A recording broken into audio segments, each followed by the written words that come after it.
Hello guys, आज के इस लेक्चर में डिटेल्स में डिस्कस करेंगे कंपैरेटिव स्टेटमेंट एंड और भी बहुत सारा टर्म्स है जिसके बारे में डिटेल्स में डिस्कस करेंगे। तो आपको सबसे पहले बता दें comparative statements and scrutiny of tenders and और भी बहुत टर्म्स है, award of contractor, acceptance letter, तो उसके बारे में डिटेल्स में डिस्कस करेंगे वर्क ऑर्डर इस लेक्चर में।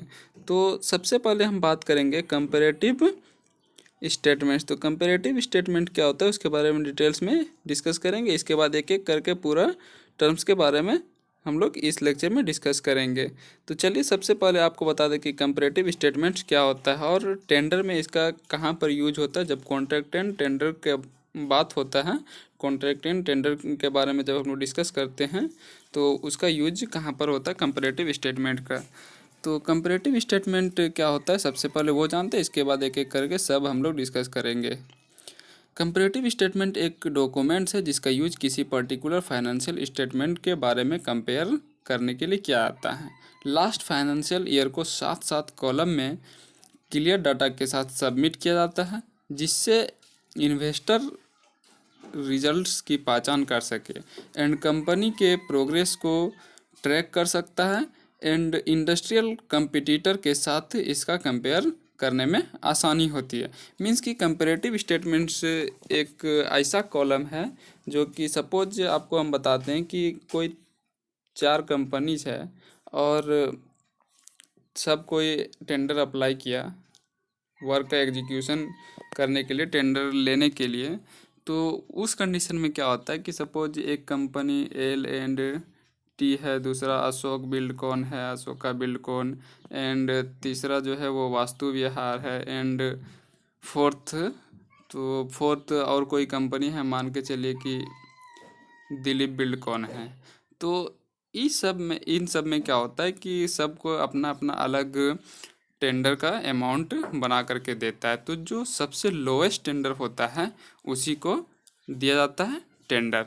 तो नोटिस जो इनवाइट किया था टेंडर के लिए, तो जो सबसे लोएस्ट अमाउंट बना करके देता है कि हाँ ये सबसे लोएस्ट अमाउंट है, और ऑनर को या डिपार्टमेंट को लगता है कि नहीं ये जो बिलिंग किया है पूरा तो ये एग्जैक्ट है, तो उसी को टेंडर दिया था। लेकिन कभी कभी ऐसा होता है कि कोई कॉन्ट्रैक्टर या कोई भी कंपनीज क्या करती है कि ऑनर को या डिपार्टमेंट को डिस्टर्ब करने के लिए बहुत ज़्यादा लोएस्ट टेंडर बना करके देती है, बहुत ज़्यादा लोएस्ट अमाउंट डाल देती है, जिससे कि ऑनर को थोड़ा डिस्टर्ब हो जाता है और डिस्टर्बिंग इन्फ्लुएंस बोल सकते हैं। तो डिस्टर्ब फीलिंग होने लगता है कि नहीं ये अमाउंट गलत है, उसको फीलिंग आ जाता है। तो उस कंडीशन में क्या होता है कि सेकंड लोएस्ट टेंडर जो रहता है उसको टेंडर दे दिया जाता है। तो कंपैरेटिव स्टेटमेंट्स का मीनिंग यहाँ पर यही है कि कॉलम से कंपेयर किया जाता है 3-4 कॉन्ट्रैक्टर को, और इसके बाद जो टेंडर का अमाउंट होता है उसके अकॉर्डिंग लोएस्ट टेंडर जो होता है या सेकंड लोएस्ट टेंडर जो होता है उसको टेंडर दे दिया जाता है उस टेंडर को वर्क करने के लिए। तो अब हम लैंग्वेज में देखते हैं कि कंपैरेटिव स्टेटमेंट क्या होता है। It is a table showing rates of different contractors for a particular work for which tender are invited. तो जो अभी डिस्कस किया हम कि एक कॉलम होता है, जो टेबल होता है जो शो करता है रेट्स ऑफ डिफरेंट कॉन्ट्रैक्टर्स, सबका अलग अलग कॉन्ट्रैक्ट, अगर कोई 5 करोड़ का दिया है, कोई 8 करोड़ का दिया है, कोई 19 करोड़ का दे दिया, तो इस कंडीशन में क्या होता है जो सबसे लोएस्ट टेंडर है उसी को टेंडर दिया जाता है। और एक कंडीशन जो अभी बताया कि जो सबसे ज़्यादा लोएस्ट हो जाता है कभी कभी, और ऑनर को लगता है कि नहीं ये डिस्टर्बिंग इन्फ्लुएंस है, ये डिस्टर्ब करने के लिए दिया गया है, तो सेकेंड लोएस्ट टेंडर को वो चूज कर लेता है और टेंडर दे दिया जाता है उसी को वर्क का एग्जीक्यूशन करने के लिए। तो नेक्स्ट पॉइंट है on this same day all the entries like name of firms, rates and total amount required for the works. तो इस कंडीशन में क्या होता है, इस on this same day all the entries like name of firms, तो name of firms रहता है उस कॉलम जो कंपैरेटिव स्टेटमेंट है, रेट्स रहता है एंड टोटल अमाउंट रहता है वर्क के लिए, तो वो पूरा डिटेल्स में कॉलम में फिल किया जाता है, और जो अमाउंट रहता है टेंडर का वो भी उसमें रिटर्न रहता है। नेक्स्ट पॉइंट है then after scrutiny and preparation of comparative statement the decision of allotment of tender is taken। तो comparative statement के बाद ही decision होता है allotment of tender। टेंडर का allotment जो होता है वो कंपैरेटिव स्टेटमेंट के बाद ही होता है। स्क्रूटनी होता है एंड प्रिपरेशन होता है कंपैरेटिव स्टेटमेंट का, इसके बाद ही वो टेंडर अलाउड करता है कोई भी कंपनी या ऑनर। तो नेक्स्ट पॉइंट देखते हैं, the rate quoted in all the valid tenders are entered in a form known as comparative statement. जब रेट क्योटेड रहता है in the valid tenders entered in a form known as comparative statement. तो next जो important terms है वो हमारा scrutiny of tender. तो जब कोई भी टेंडर अप्लाई करता है कॉन्ट्रैक्टर, तो उस कंडीशन में क्या होता है कि 5-6 कॉन्ट्रैक्टर अप्लाई करता है, तो उसमें से स्क्रूटनी किया जाता है और देखा जाता है कि सबसे लोएस्ट टेंडर किसका है या सेकंड लोएस्ट टेंडर किसका है। कभी कभी बहुत ज़्यादा लोएस्ट हो जाता है टेंडर, जो अभी हम ऊपर डिस्कस किए, तो उस कंडीशन में सेकंड लोएस्ट टेंडर को दिया जाता है। नीचे से मीन्स पहला जो है वो सबसे लोएस्ट है, उसके बाद दूसरा जो लोएस्ट रहेगा मीन्स उससे थोड़ा सा ज़्यादा रहेगा लोएस्ट से, तो उसी को टेंडर दिया जाता है। तो स्क्रूटनी ऑफ टेंडर क्या होता है कि बहुत सारे टेंडर्स अप्लाई करता है, तो उसमें से जो देखा जाता है वर्क का एक्सपीरियंस देखा जाता है एंड उसके पास अवेलेबिलिटी ऑफ इक्विपमेंट देखा जाता है, इंस्ट्रूमेंट्स देखा जाता है। तो ये सब देख करके कॉन्ट्रैक्टर का स्क्रूटनी किया जाता है, इसके बाद उसको टेंडर दिया जाता है वर्क का एग्जीक्यूशन करने के लिए। तो स्क्रूटनी कब होता है, जब नोटिस इनवाइट किया था टेंडर के बाद, नोटिस इनवाइट किया था टेंडर के लिए, तो उसके बाद 1 सप्ताह 10 दिन टाइम दिया जाता है फॉर्म अप्लाई करने के लिए। नोटिस जो दिया जाता है उसमें डेट मेंशन रहता है नोटिस इनवाइट टेंडर में, तो अप्लाइंग डेट रहता है एंड क्लोजिंग डेट रहता है। तो इसके क्लोजिंग डेट के 1 सप्ताह बाद फिर स्क्रूटनी किया जाता है और फिर टेंडर दिया जाता है कि हाँ आपका स्क्रूटनी हो गया, और उसमें से 2-3 को स्क्रूटनी किया जाता है। फिर जैसा प्रोसेस है उसी टाइप से होता है। स्क्रूटनी ऑफ टेंडर में यही प्रोसेस आप मतलब लागू किया जाता है। तो अब लैंग्वेज में देखते हैं कि क्या होता है scrutiny of tender. All tenders are required to send the tender documents including the instruction to the tenders and schedule B duly signed along with tender, but sometimes it is found that the tenderers do not comply with these requirements for various reasons। तो कभी कभी क्या होता है कि जो schedule B है and जो रूल्स एंड रेगुलेशंस है, रिक्वायरमेंट्स है, वो किसी रीजन से वो फुलफिल नहीं कर पाता है टेंडर, तो उस कंडीशन में उसको टाइम दिया जाता है। तो नेक्स्ट पॉइंट है, this fact should be clearly brought out by the dealing assistant in the relevant columns, और कॉलम्स रिलेवेंट कॉलम्स में ब्राउट किया जाता है। नेक्स्ट पॉइंट है, the tenders are not rejected simply on this ground but an opportunity is given to the tenders to complete the formalities within a period not exceeding 15 days, failing which the offers are straightway rejected। तो जब scrutiny किया जाता है किसी भी contractor का, तो उसमें से डायरेक्ट उसका रिजेक्ट नहीं किया जाता। अगर किसी भी डॉक्यूमेंट्स की कमी रहती है या फिर कुछ मिस्टेक्स रहता है फॉर्म फिल करने में, तो उसको 15 डेज का टाइम दिया जाता है और उसको नोटिस किया जाता है कि आप ये डॉक्यूमेंट सबमिट नहीं किए हैं, तो आप इस डॉक्यूमेंट्स को 15 डेज के अंदर में सबमिट कर दीजिए।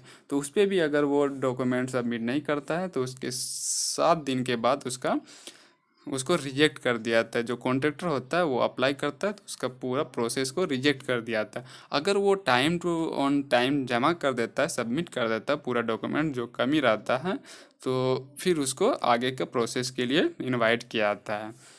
तो ये होता है हमारा स्क्रूटनी ऑफ टेंडर। अब नेक्स्ट जो टॉपिक है वो अवार्ड ऑफ कॉन्ट्रैक्टर। तो अवार्ड ऑफ कॉन्ट्रैक्टर क्या होता है वो डिटेल्स में देखते हैं। After the proper scrutiny and studying the comparative statement, tender is awarded to the bidder who fulfils a specification at lowest rate. तो जब स्क्रूटनी होता है और जो लोएस्ट टेंडर होता है, जिसके पास जो कॉन्ट्रैक्टर होता है जो लोएस्ट टेंडर बतलाता है, तो स्क्रूटनी के बाद उसको स्टडी किया जाता है, कंपैरेटिव स्टेटमेंट देखा जाता है, एंड टेंडर के लिए उसको अवार्ड दिया जाता है कि हाँ ये पूरा क्राइटेरिया एंड स्पेसिफिकेशन को फुलफिल करता है, तो इसको टेंडर दे दिया जाए, तो उसको अवार्ड दिया जाता है, अवार्ड ऑफ कॉन्ट्रैक्ट। तो उसको कॉन्ट्रैक्ट दे दिया जाता है, उसी को वर्क का एग्जीक्यूशन करने के लिए कॉन्ट्रैक्ट दिया जाता है। नेक्स्ट पॉइंट देखते हैं, in general the tender is awarded by keeping a lowest amount in mind, but in some cases when the chances of spoiling of work are there due to very low rates, then second lowest tender is called for award।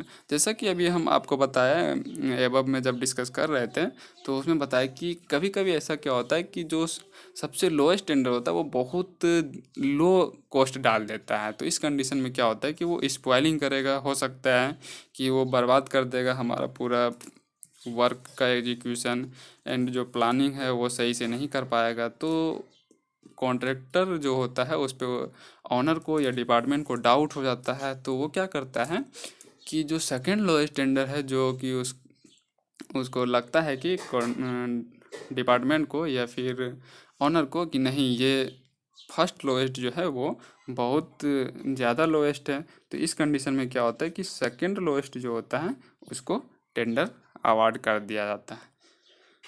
तो next point है contract award. Project owners notice to bidding contractor of the acceptance of the submitted bid, also called award of contract. तो उसको notice दिया जाता है contractor को जिसका award करना है, इसके बाद वो आता है ऑफिस में फॉर्मेलिटी के लिए, जो फॉर्मेलिटी होता है इसके बाद उसको टेंडर हैंड ओवर कर दिया जाता है और वो वर्क का एग्जीक्यूशन करना स्टार्ट कर देता है।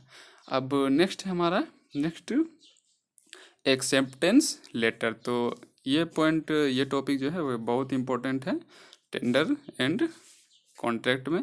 तो देखते हैं कि एक्सेप्टेंस लेटर क्या होता है। After awarding the tender to proper bidder whether lowest और anybody else acceptance of tender should be done and the contractor who have filled up the tender should be informed about the successful tender.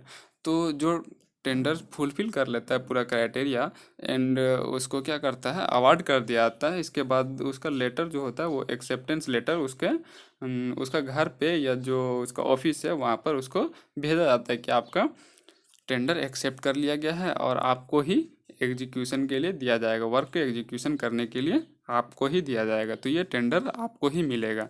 तो उसका letter accept कर लिया जाता है। तो next point देखते हैं, a letter of acceptance should be sent to the contractor asking him to attend the office and complete the formal agreement within 7 days from the date of receipt of this letter. तो जब department के द्वारा या honour के द्वारा उसको letter भेजा जाता है एक्सेप्टेंस लेटर, तो उसको बोला जाता है कि आप फॉर्मेलिटी के तौर पर ऑफिस में आकर के मिलिए, इसके बाद 7 दिन के अंदर जो जब वो एक्सेप्टेंस लेटर रिसीव करता है उसके 7 डेज के अंडर में ही उसको मिलना रहता है कॉन्ट्रैक्टर को ऑफिस में, जो डिपार्टमेंट है वहाँ पर या ऑनर जो इनवाइट किया नोटिस इनवाइट किया टेंडर के लिए, तो वहाँ पर आके मिलना होता है। इसके बाद वो लेटर जो रिसिप्शन ऑफ डेट रहता है, डेट का रिसिप्ट होता है उसके 7 डेज के अंडर में ही मिलना रहता है। तो नेक्स्ट पॉइंट है, according to law mode of acceptance of tender is conduct of party acceptance by telegram acceptance in writing etc। तो जो एक्सेप्टेंस लेटर होता है वो टेलीग्राम के माध्यम से होता है या फिर डायरेक्ट राइटिंग में रिटर्न में एक्सेप्ट किया जाता है। तो नेक्स्ट जो टॉपिक है हमारा वो है वर्क ऑर्डर। तो वर्क ऑर्डर क्या होता है टेंडर में, इसके बारे में डिटेल्स में हम लोग देखते हैं। After the acceptance of tender from the tenderers a work order is issued.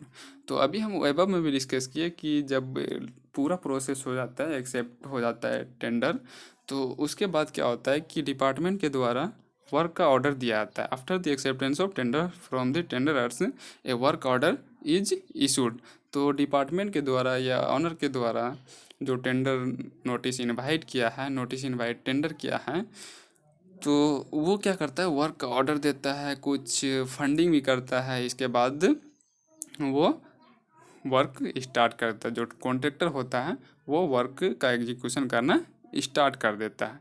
तो नेक्स्ट पॉइंट है, ए time limit is given with in which payment of security deposit must be done and time of starting of work is maintained. तो जो time limit होता है उसके according वो work करना start करता है। Payment of security deposit must be done and time of starting of work is maintained. तो जो वर्क स्टार्ट करने का टाइम होता है उसको मेंटेन करता है, सिक्योरिटी डिपॉजिट को पेमेंट करता है, इसके बाद वर्क का एग्जीक्यूशन करना स्टार्ट कर देता है। तो नेक्स्ट पॉइंट देखते हैं, in case if a contractor fails to fulfil the requirements of work order his earnest money is forfeited and second lowest tender is invited. अगर पूरा प्रोसेस हो जाता है और एक्सेप्टेंस लेटर भी कंप्लीट हो जाता है, लेकिन किसी कंडीशन से वो रिक्वायरमेंट्स को फुलफिल नहीं कर पाता, कॉन्ट्रैक्टर फेल्स हो जाता है, तो उस कंडीशन में जो सेकंड लोएस्ट टेंडर है उसको इनवाइट कर दिया जाता है। तो ये टेंडर चैप्टर हमारा कंप्लीट हो चुका है। अब नेक्स्ट वीडियो में हम लोग नेक्स्ट लेक्चर में न्यू चैप्टर के साथ, न्यू टॉपिक के साथ आएंगे। तो आज के लेक्चर में इतना ही, फिर नेक्स्ट लेक्चर में न्यू टॉपिक के साथ मिलते हैं, तब तक के लिए बाय।